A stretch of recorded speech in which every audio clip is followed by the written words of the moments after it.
one of the things I'm most excited about— oh my god, look!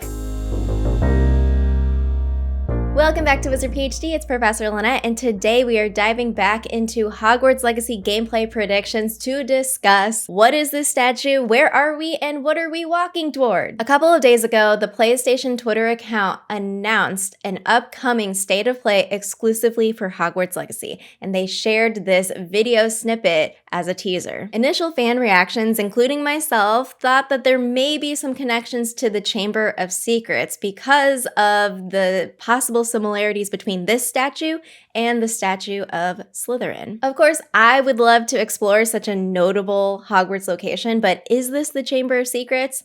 Let's take a look at what we know about the Chamber from Pottermore. The Chamber of Secrets was created by Salazar Slytherin, one of the Hogwarts founders. None of the other founders knew about Slytherin's secret chamber, which was only accessible by a select few that he permitted to enter. Due to ideological disagreements, the other three founders forced Salazar to leave Hogwarts. Before he left, however, he decided to make a chamber a lair for a creature that only he and his Parselmouth descendants could control, a basilisk. Now, some important quick facts about the chamber, and I quote, "No other founder left behind a gigantic statue of themselves, let alone one that just honored your Parselmouth self." Next, the existence of the chamber was known to Slytherin's descendants and those they shared it with. So the rumor stayed alive throughout the centuries, which suggests to me that we may hear about the Chamber of Secrets in Hogwarts Legacy, even if it's just through the rumor mill. And importantly, there is clear evidence that the chamber was opened more than once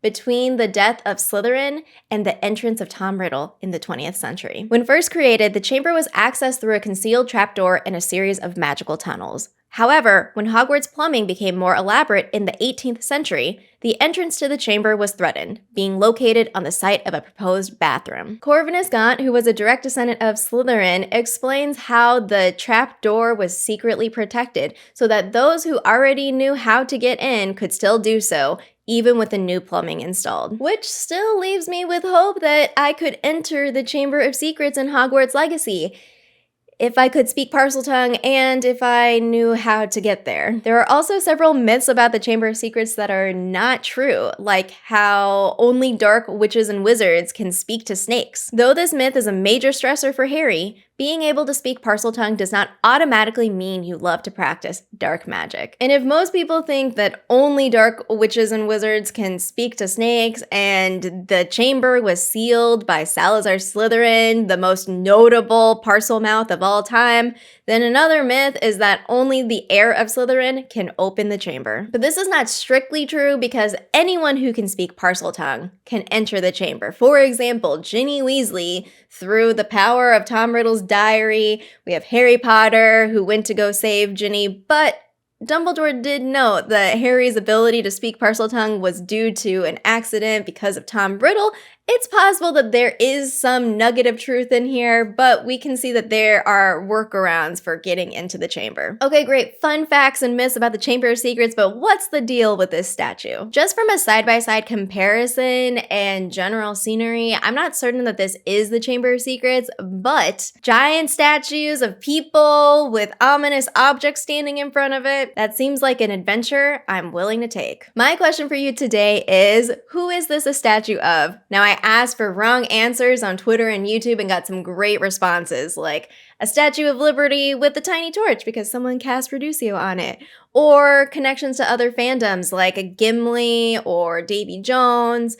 We also have the one and only Rick Astley, possibly. But more seriously, we have some connections to the Wizarding World, some speculation going on, brainstorming, perhaps an ancestor of somebody or some family that we know of, like Grindelwald. We also have some ideas for Herpo the Foul, which, I mean, I'm not going to get into it too much, but the guy made Horcruxes and was a Parselmouth. And this statue is kind of looking over at something very special, it seems like. But it might not be something so dark. It could be something related to how we enter chambers or dungeons in the game. Perhaps it's a checkpoint. Perhaps it's an entrance port key of some sort. I'm not really sure, but I would love to hear your thoughts down in the comments down below. It's possible we may have more details about this at the Hogwarts Legacy State of Play Showcase, which I will be co-streaming right here on YouTube. The event starts at 2 p.m. Pacific time, so join me to watch along for 14 minutes of actual gameplay, plus developer discussions from the Hogwarts Legacy team. Thanks so much for watching, and until next time, Wands ready.